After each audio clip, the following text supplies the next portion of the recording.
Bien, mis amados hermanos, estamos aquí en esta mañana dándole gracias a nuestro buen Dios que nos da la oportunidad de poder estar una vez más reunidos por este medio. Quisiera pues que me acompañen en oración. Vamos a darle gracias a Dios por su fidelidad. Oramos al Señor. Padre eterno, te damos gracias, bendito Dios, Señor, por ser fiel. Gracias, Padre eterno, por habernos guardado. Señor, queremos darte gracias, Padre celestial, por este nuevo año que tú nos estás permitiendo, Señor. Y Padre santo, Señor, pues queremos agradecerte, bendito Dios. Ayúdanos, Padre eterno, Señor, a poder hacer tu voluntad, poder buscar, Señor, que agradarte, poder buscar, Señor, que glorificar tu santo nombre. Clamo a ti, Señor, para que seas tú, bendito Dios, produciendo en nosotros cada día el querer como el hacer por tu buena voluntad. Y Padre Santo, gracias, bendito Dios, por ser tan bueno con nosotros, por ser tan misericordioso. Y Padre Santo, Señor, clamamos a ti, bendito Dios, porque sigas fortaleciendo la vida de aquellas familias, Señor, que bendito Dios, Padre eterno, Señor, en esta situación perdieron a seres queridos. Padre eterno, Señor, clamamos a ti, bendito Dios Padre, que tú des la seguridad, la confianza. Y Padre eterno, Señor, bendito Dios, Padre santo, seas tú consolando los corazones. Gracias te damos, Señor, por este tiempo. Clamamos a ti, Padre, para que tú, Señor, hables con tu palabra a nuestros corazones y nos ayudes, Padre, a poder conocer más de ti, Padre Santo. Gracias te damos por este tiempo. Gracias por tus misericordias y bondades. Dejamos este tiempo en tus manos. En el amor de Cristo Jesús oramos. Amén. Bueno, mis amados hermanos, le damos gracias a nuestro buen Dios que nos da la oportunidad una vez más de poder estar aquí en este tiempo y poder juntos aprender de su palabra. Vamos a poder estar juntos meditando en la palabra del Señor.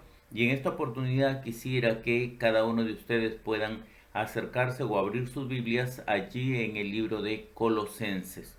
Colosenses capítulo 4 vamos a poder ver allí en la palabra de Dios del capítulo 4 versículos del 1 al 6. Ya aquí podemos encontrar algo que nos debe motivar a cada uno de nosotros. Y hablando acerca del contexto de este versículo, pues la palabra de Dios nos va a hablar acerca de los deberes en la nueva vida. Los deberes en la nueva vida. Entonces, vamos a poder ver allí en la palabra de Dios, miren capítulo 4, versículos 1 al 6. Dice: Amos, haced lo que es justo y recto con vuestros siervos, sabiendo que también vosotros tenéis un amo en los cielos.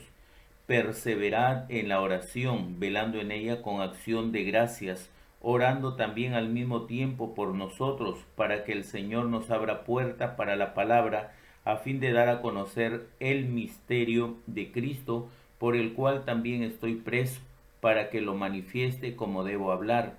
Andad sabiamente para con los de afuera, redimiendo el tiempo. Sea vuestra palabra siempre con gracia, sazonada con sal, para que sepáis cómo debéis responder a cada uno. La palabra de Dios aquí nos está motivando a algo que nos debe realmente, valga la redundancia, motivar a poder estar conociendo acerca de nuestros deberes, ¿no es cierto? Siempre el ser humano está buscando que poder realmente reclamar sus derechos, ¿no es cierto? Y siempre está buscando que poder estar de alguna u otra manera, pues sabiendo sus derechos, qué es lo que le corresponde y todo eso. Pero casi muy poco estamos preocupados e interesándonos por nuestros deberes. Entonces, en esta parte, la palabra de Dios nos va a mostrar muchas cosas que son interesantes, ¿sí? Y el Señor va a poder hablar aquí a través de su palabra, va a poder dar consejos acerca de los deberes, del cristiano. En otras palabras, de los deberes en la vida nueva. Pues nosotros como hijos de Dios, nosotros debemos conocer que realmente como hijos de Dios tenemos deberes. Entonces, Nuestro tema el día de hoy será el siguiente. Nuestros deberes en la vida nueva. Deberes en la vida nueva, ¿sí? Entonces, ahora nosotros hemos sido redimidos por la sangre del Cordero, hemos sido salvos, ahora tenemos una nueva vida, ¿no es cierto? Entonces, y nuestra nueva vida nos demanda algunos deberes que nosotros debemos considerar para poder caminar en la vida cristiana. Entonces, en este pasaje que nosotros vamos a ver del capítulo 4, versículo 1 al 6, entonces el contexto va a estar hablando acerca de los deberes. Los deberes, por ejemplo, de las casadas, de los maridos, de los hijos, de los padres, de los siervos, de los amos. ¿No es cierto? Entonces, deberes de todo lo que realmente corresponde a un hijo de Dios. Aquí el Señor se dirige a todos aquellos que están caminando en la voluntad de Dios. Lo que nosotros tenemos que considerar es lo siguiente. En 2 Corintios 5:17 dice la palabra de Dios, de modo que si alguno está en Cristo, nueva criatura es. Las cosas viejas pasaron, he aquí todas son hechas nuevas. Qué hermoso es cuando nosotros a veces llegamos a un año nuevo, ¿no es cierto? Entonces ya todo hacia atrás está pasado.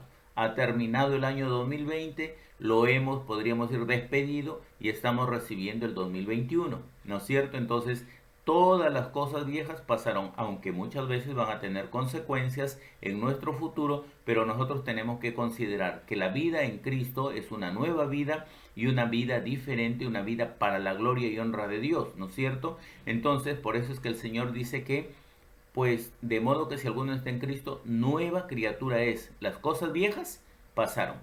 Todo el Señor lo ha perdonado. Ahora nuestra vida es nueva, diferente, ¿no es cierto? Para la gloria y honra de nuestro buen Dios.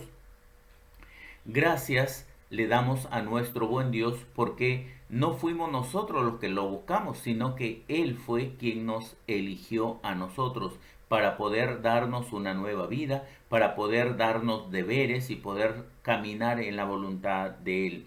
Ahora, lo que nosotros debemos entender también que si Él nos eligió, según lo que la palabra de Dios dice en Juan capítulo 15, versículo 16, donde el Señor dice, no me elegisteis vosotros a mí, sino que yo os elegí a vosotros y os he puesto para que vayáis y llevéis fruto y vuestro fruto permanezca. Entonces vemos ahí algo muy importante que no fue, podríamos decir, que nosotros venimos a Él, sino que el Señor nos eligió. Algo muy interesante, que de la multitud del mundo, de la humanidad, ha tomado el Señor, nos ha tomado con pinza, nos ha sacado de ese mundo y nos ha colocado, o sea, nos ha trasladado del reino de las tinieblas al reino de su amado Hijo, ¿no es cierto? Entonces el Señor también nos dice algo muy importante. Dice, yo soy la vid, hablando el Señor Jesucristo, Jesús el Cristo, en el libro de Juan capítulo 15, versículo 5, dice, yo soy la vid y vosotros los pámpanos. El que permanece en mí y yo en él, dice, este lleva mucho fruto, porque separados de mí nada podéis hacer. Entonces nos encontramos realmente en una gran verdad, que para poder realmente ejercer nuestra vida cristiana necesitamos estar pegados al Señor, necesitamos estar pegados a su palabra, necesitamos realmente conocer bien nuestros deberes. Entonces aquí está hablando, pues, como les decía y les vuelvo a repetir, a casadas, a los maridos, a los hijos, a los padres, a los siervos, a los amos, ¿no es cierto? Entonces en esta parte que vamos a ver en el capítulo 4, versículos del 1 al 6, va a hablar a los amos. Pero no solamente vamos a considerar que un amo es el que tiene que considerar esto, sino que todo creyente debe considerar cuáles son sus deberes. Y estos deberes son para un hijo de Dios. Estos deberes son para aquel creyente realmente que ha recibido una nueva vida, ha sido su vida transformada y ahora está disfrutando de la comunión con su Padre Celestial. Vamos a ver cuál será el primer deber. Ahí lo podemos encontrar en la palabra de Dios, y vamos a poder mirar ahí el capítulo 4, versículo 1. Dice, amos, haced lo que es justo y recto con vuestros siervos, sabiendo que también vosotros tenéis un amo en los cielos. Aquí hay algo muy importante. En otras palabras, el Señor está diciendo, pues, hijos, creyentes, cristianos, haced lo que es justo y recto. Entonces el primer deber que tiene cada cristiano, cada hijo de Dios, es hacer lo justo y lo recto. ¿Qué es lo justo y lo recto? Nosotros tenemos que considerar que realmente, como dice la palabra de Dios, que nosotros debemos considerar que tenemos nosotros un amo en los cielos. Entonces, lo que nosotros tenemos que poder ver allí, que realmente si vamos a ser justos y rectos, tenemos que saber quién es nuestro ejemplo, quién es nuestra motivación, quién es el que que nos está motivando a poder realmente hacer su voluntad, ¿no es cierto? Aquí la palabra de Dios dice que nosotros seamos rectos. Si hablamos de justicia, si hablamos de rectitud, ¿quién es el único justo y recto? ¿Quién es, mejor dicho, en otras palabras, el más justo y el más recto? Es nuestro Dios. Por eso es que dice allí, pues, ahí dice la palabra de Dios, sabiendo que también vosotros tenéis un amo en los cielos. Entonces, ese amo, si hablamos de justicia, si hablamos de rectitud, pues tenemos nosotros un ejemplo, un amo en los cielos, que es nuestro Dios. Entonces, ahora, al saber que yo tengo un amo, así como ese amo conmigo, así como Dios hace conmigo, entonces yo tengo que hacer con los demás. Entonces, ¿qué es lo que Dios está haciendo conmigo en mi vida? Dios ha sido justo. Dios ha hecho justicia en mi vida, ¿no es cierto? Entonces yo tengo que hacer justicia con los demás. Tengo que ser justo con los demás. Bueno, ¿sabes qué, mis amados hermanos? Para Dios es justo dar misericordia para conmigo. ¿Por qué? Porque yo merecía el infierno. Porque nosotros, hermanos míos, merecíamos el infierno. Estábamos condenados ya, por ley estábamos condenados. Pero Dios en su justicia, en su misericordia, en su justicia, perdón, usó de su misericordia para darnos a nosotros no lo que merecíamos, sino lo que no merecíamos. Porque nosotros podríamos decir, merecíamos el mismo infierno, merecíamos la destrucción, pero Dios nos dio al contrario, usó de su misericordia para que nosotros podamos tener salvación, para que nosotros podamos tener vida. Entonces ahora, para mí, podríamos decir, me queda el ejemplo claro, lo que Dios ha hecho para conmigo. Dios ha sido justo para conmigo, justo para conmigo, ha usado de su misericordia. Entonces, hay muchas cosas de las que nosotros podríamos decir, podemos realmente reaccionar de una manera pues negativa. De repente, si alguien me hizo mal, le voy a pagar mal, ¿no es cierto? Pero eso era en mi antigua vida. Pero ahora mi nueva vida es diferente, porque mi nueva vida es en Dios, mi nueva vida es en el Señor. Entonces, como Dios ha hecho justicia conmigo, entonces yo también voy a hacer justicia con los demás. Quiere decir que si Dios me dio salvación, yo voy a dar también, hermanos míos, pues oportunidad a los demás con respecto al arrepentimiento. Entonces, nosotros podemos usar de qué? Podemos usar de misericordia. Quiere decir que si alguien me hizo mal, yo no voy a pagar mal por mal. Entonces, al contrario, voy a hacer bien al que me maldice. ¿Me entiende? Entonces, y voy a orar por el que me ultraja y me persigue. Entonces, lo que Dios quiere es que nosotros seamos sinceros al poder estar ejerciendo, pues, lo que Él nos anima aquí, justicia y rectitud. ¿No es cierto? Entonces voy a ser sincero en poder estar, pues, clamando al Señor y buscando, pues, realmente buscando la sabiduría de Él, la guía para poder estar haciendo su voluntad. ¿Saben por qué yo tengo que considerar para poder actuar con justicia y rectitud? ¿Por qué tengo que considerar a Dios?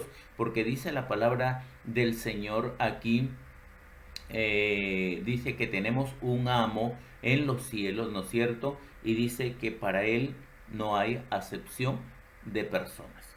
Entonces, si vemos aquí que el Señor nos muestra su misericordia, entonces, ¿por qué podríamos decir Dios lo hace? Porque para Él no hay acepción de personas. No es que, bueno, tú te portaste bien, tú te portaste mal, entonces porque te portaste bien te vas para acá, porque te portaste mal te vas para acá. No, hay una sola razón: poder tener fe en la obra del Hijo de Dios, quien murió en la cruz del Calvario para darnos salvación, ¿no es cierto? Y Dios le da la oportunidad a todos, y no hay acepción de personas para el Señor. Si nosotros vemos ahí en el libro de Hechos, capítulo 10, versículo 24, nosotros vamos a encontrar ahí una parte de la palabra de Dios en Hechos, capítulo 10, versículo 24, pues el Señor nos está mostrando ahí algo muy interesante. El versículo 24 dice: al otro día entraron en Cesarea y Hechos, perdón, a ver, vamos a ver, Hechos 10:34, no es 24, 10:34. Entonces Pedro, abriendo la boca, dijo: en verdad comprendo que Dios no hace acepción de personas. Así que lo que nosotros vemos aquí, pues, es algo muy importante. El apóstol mismo, Pedro, estaba diciendo: ahora entiendo que para Dios no hay acepción de personas. Es que para Dios, hermanos míos, no es que, bueno, los judíos tienen salvación y los griegos no la tienen. No, entonces judíos primeramente y también griegos son los que realmente deben conocer la salvación, deben conocer el poder del Evangelio, ¿me entiende? Entonces nosotros podemos ver aquí en la palabra del Señor que para Dios no hay acepción de personas.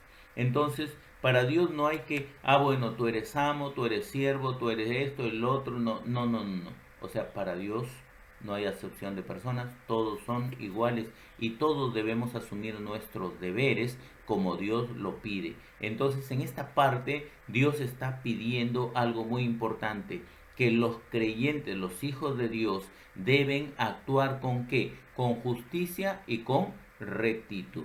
Con justicia y con rectitud. Así como Él es con nosotros, nosotros debemos ser con los demás. Nosotros no debemos hacer acepción de personas. Dios es quien nos da la oportunidad. Dios es quien nos ayuda a poder ejercer su voluntad día tras día. No solamente pues nos anima aquí a poder estar ejerciendo justicia y rectitud como creyentes, sino que también nuestros deberes son los siguientes. Miren ahí en el versículo 2, dice: perseverad en la oración, velando en ella con acción de gracias, orando también al mismo tiempo por nosotros, para que el Señor nos abra puerta para la palabra, a fin de dar a conocer el misterio de Cristo, por el cual también estoy preso, para que lo manifieste como debo hablar. Aquí en este segundo punto, entonces, podemos ver aquí otro deber que el cristiano tiene. Y en este deber sí nosotros debemos estar realmente, como dice la palabra, perseverando. Perseverando. Entonces, el siguiente deber es perseverar en oración. Perseverad en oración. Aquí el apóstol Pablo habla a los colosenses que no dejen de orar, que oren por él y por sus compañeros misioneros. Que no dejen de orar, no cesen de orar, que puedan estar orando permanentemente, ¿no es cierto? Dice: perseveren en la oración. Una de las cosas que nosotros debemos saber, pues, en la vida cristiana, hermanos míos, tenemos pues pastores, tenemos misioneros, tenemos hermanos, tenemos realmente un sinnúmero de personas que están trabajando en la obra del Señor, y realmente para nosotros debe ser una causa.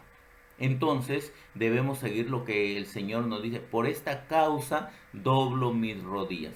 Por la causa de los misioneros, por la causa de las misiones, por la causa realmente de predicar el Evangelio, por esa causa doblo mis rodillas. Entonces, en este año, hermanos míos, nuestra causa debe ser predicar el Evangelio. Y nuestra causa debe ser orar, pues, nuestra oración debe ser orar por esa causa de predicar el Evangelio, ¿no es cierto? Entonces, tenemos que clamar a nuestro gran Dios.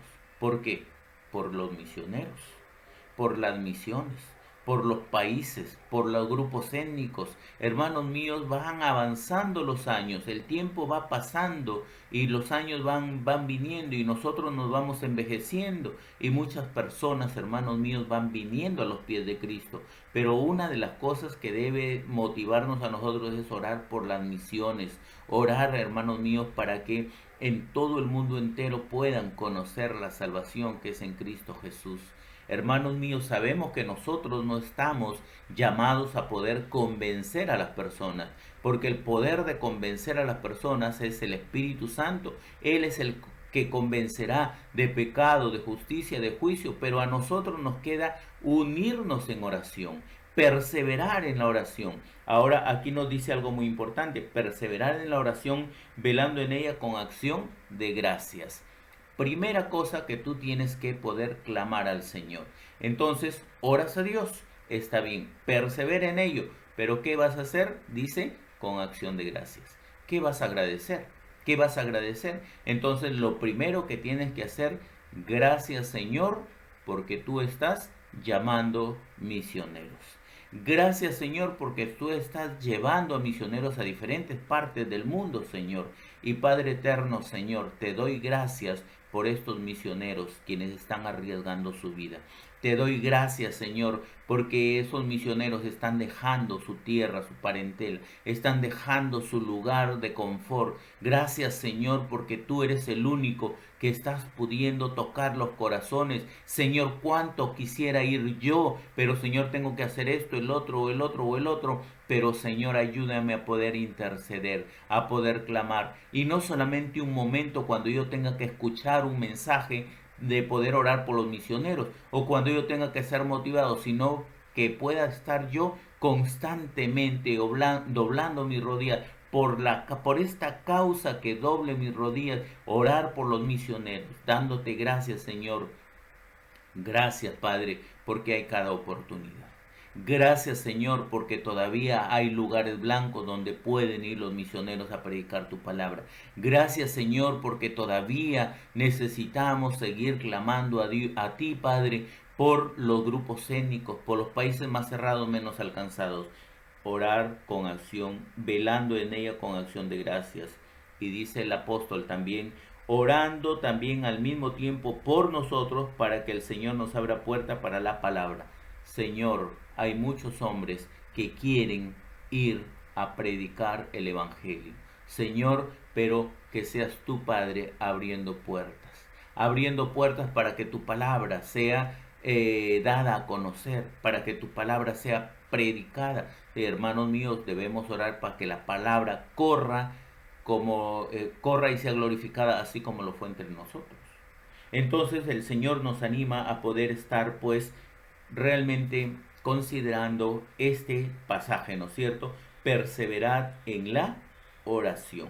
Perseverad en oración, ¿no es cierto? Velando en ella con acción de gracias. Orad por los misioneros, primero que el Señor abra puertas. Después, ¿para qué? ¿Para qué se les van a abrir puertas? Para que ellos puedan dar a conocer el Evangelio y también que lo puedan manifestar como lo deben hablar. Hermanos míos, son cosas que nosotros debemos perseverar en la oración. Cada misionero puede enfrentar dificultades, adversidades en su vida, desánimos. ¿Quién va a poder estar, hermanos míos, motivándolos si no es tu oración usada por Dios para poder motivar a esos misioneros? Hay muchos misioneros que van y regresan.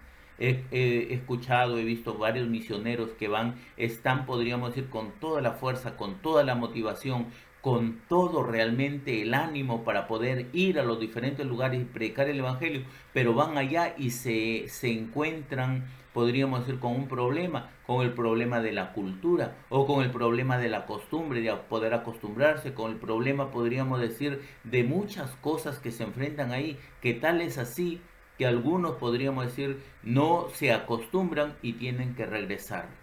Y tienen que regresar. ¿Sabes por qué, hermano mío? Porque realmente no están siendo respaldados en oración. Lo más importante, hermanos míos, no es que tú des una moneda de un sol, una moneda, podríamos decir, de 5 soles, o un billete de 10, de 20, de 50, de 100. No es tanto eso.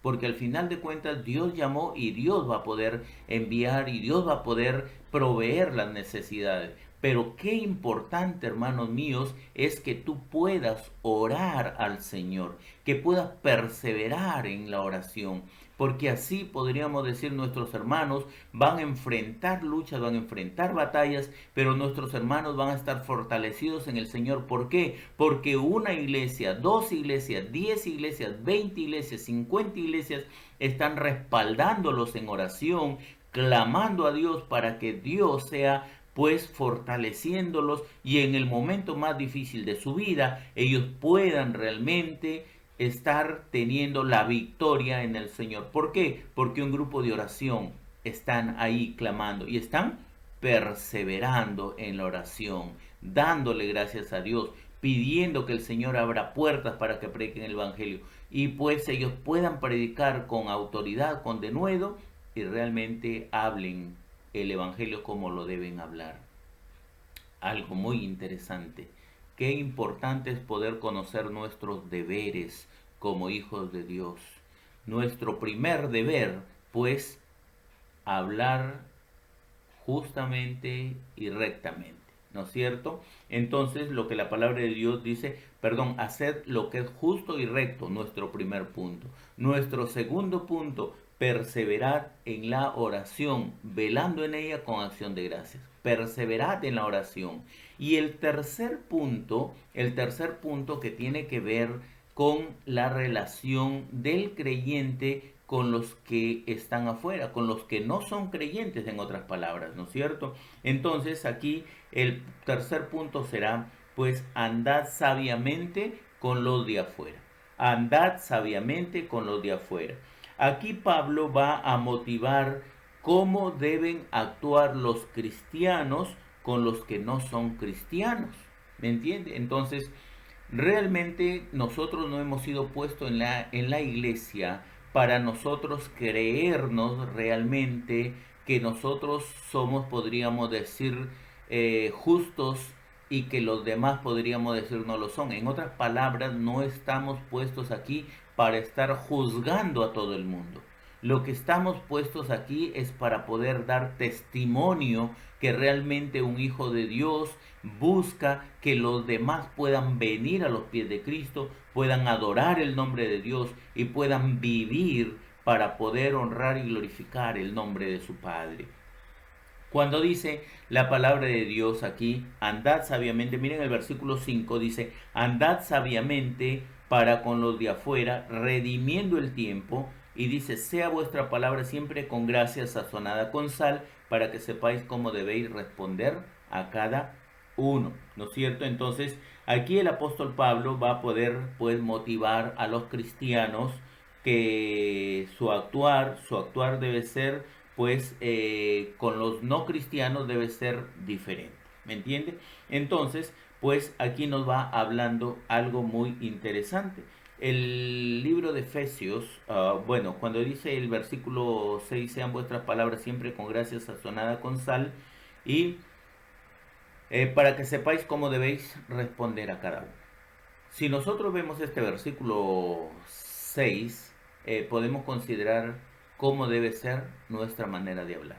Pero primero vamos a ver allí cómo debemos andar sabiamente para con los de afuera, redimiendo el tiempo.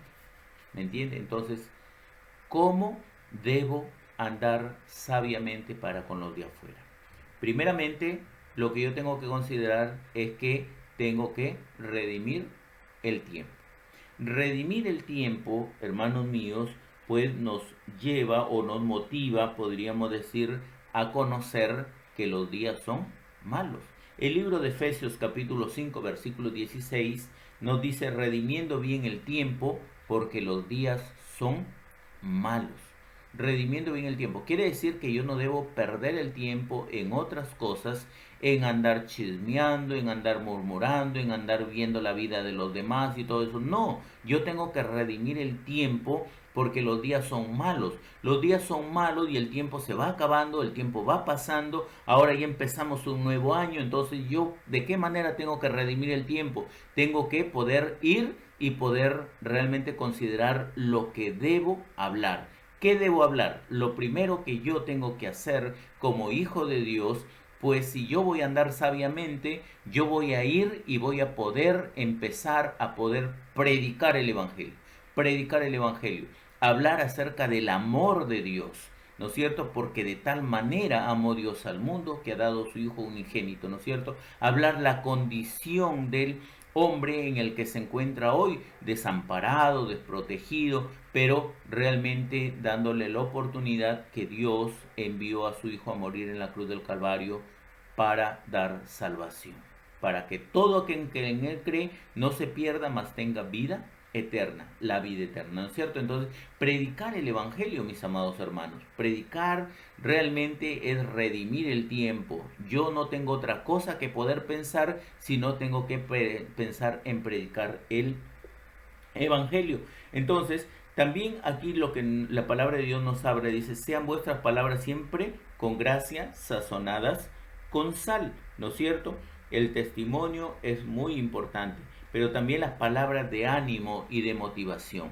Pues yo no voy a ir de frente a una persona y le voy a decir, mira, ¿sabes qué? Tú te vas a ir al infierno porque eres pecador y que todo eso. Sí, o sea, es la condición, es la realmente en la que la realidad que se debe encontrar esta persona, pero lo que yo tengo que irle a hablar es acerca de lo que pues Dios quiere, hablarle acerca del amor de Dios. La palabra de Dios nos dice que realmente nuestras palabras deben ser ¿qué cosa? De edificación. Deben edificar a las personas, ¿no es cierto? Esto, deben motivar a las personas. Al que no conoce a Cristo, debe motivarlo a que conozcan a Cristo. Pero si tú vas a tener un lenguaje igual, podríamos decir que lo tiene un inconverso que no conoce al Señor, pues con todas las palabras desagradables que el día de hoy se escuchan, mis amados hermanos, entonces no vamos a poder dar un buen testimonio. Nuestras palabras deben ser de motivación, nuestras palabras deben ser de ánimo, nuestras palabras deben ser realmente de estímulo para que las personas puedan conocer al Señor, ¿no es cierto? Entonces podemos ver palabras gracias con sazonada, perdón, palabras con gracia sazonadas con sal para que sepáis cómo debe responder a cada uno. Pues el mundo el día de hoy está preguntando muchas cosas. El mundo el día de hoy viene y nos pregunta acerca de el Evangelio, nos pregunta acerca de Dios, nos pregunta acerca, pero nosotros tenemos que estar preparados para poder saber qué nosotros debemos responder. Entonces, ese es nuestro deber. Nuestro deber, mis amados hermanos, es hacer lo justo y lo recto. Vamos terminando en este tiempo. Nuestro deber es hacer lo justo y lo recto. Nuestro deber es perseverar en la oración. Nuestro deber es andar sabiamente para con los de afuera. Hermanos míos, como hijos de Dios, necesitamos poder estar buscando que agradarle a nuestro buen Dios. Dios nos da la oportunidad de ser redimidos. Dios nos da la oportunidad de ser salvos. Dios nos da la oportunidad de ser una nueva criatura. Asumamos nuestros deberes. No tanto busquemos que poder hacer prevalecer nuestros derechos, sino también cumplamos con nuestros deberes. Que Dios nos guíe, que Dios nos ayude, que Dios nos fortalezca y que este año 2021 pues sea un año en el que nosotros tomemos compromiso con el Señor de poder estar ejerciendo nuestros deberes, de poder estar buscando que poder hacer nuestros deberes que nos toca como hijos de Dios y poder dar un buen testimonio realmente que honre y glorifique el nombre de nuestro buen Dios. Que Dios les bendiga, que Dios los guarde y sigamos orando unos por otros. Vamos a orar. Amado Dios, te damos gracias, Señor, por tu grande amor, por tu misericordia. Gracias por tu fidelidad, gracias Padre Santo, Señor, porque tú eres bueno, porque para siempre es tu misericordia. Señor, guía nuestras vidas y ayúdanos, Señor, a poder cumplir con nuestros deberes como tú quieres, Señor, no como nosotros queremos, Padre, porque cuando nosotros hacemos lo que nosotros queremos, ya entramos y encontramos una distorsión en todo, Padre. Ayúdanos, bendito Dios, a hacer tu voluntad y buscar que honrarte y glorificarte. Gracias te damos, Padre, por este tiempo. Dejamos este tiempo en tus manos. En el amor de Cristo Jesús oramos. Amén.